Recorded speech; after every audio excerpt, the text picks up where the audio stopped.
নমস্কার বন্ধুরা, আজকে আমি যে রেসিপিটি তৈরি করব সেটি চিংড়ি পোস্ত। এখানে নিয়েছি চিংড়ি, এখানে নিয়েছি লবণ, লঙ্কা, পেঁয়াজ, রসুন, আদা, জিরে, হলুদ, চিনি, এই পোস্ত। চলো রান্নাটা শুরু করা যাক। উনান ধরিয়ে কড়াইয়ে তেল দিয়ে দিলাম। তেল ভালো করে গরম হলে মাছ ছেড়ে দেব।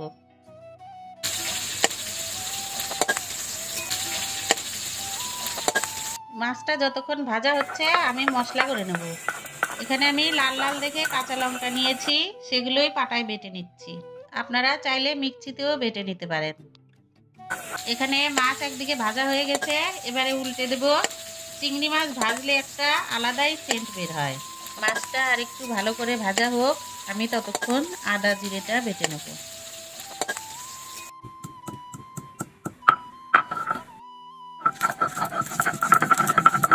মাছ ভাজা হয়ে গেছে, তুলে নেব।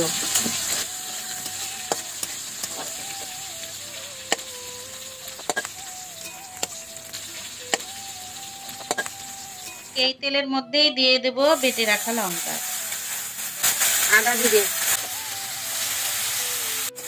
মশলা কষানো হয়ে গেছে, জল দেব।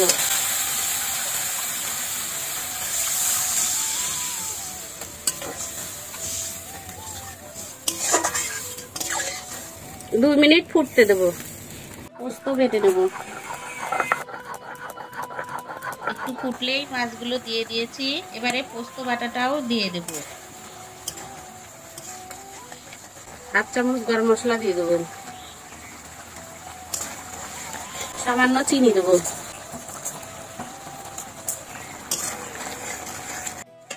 নামিয়ে দেব।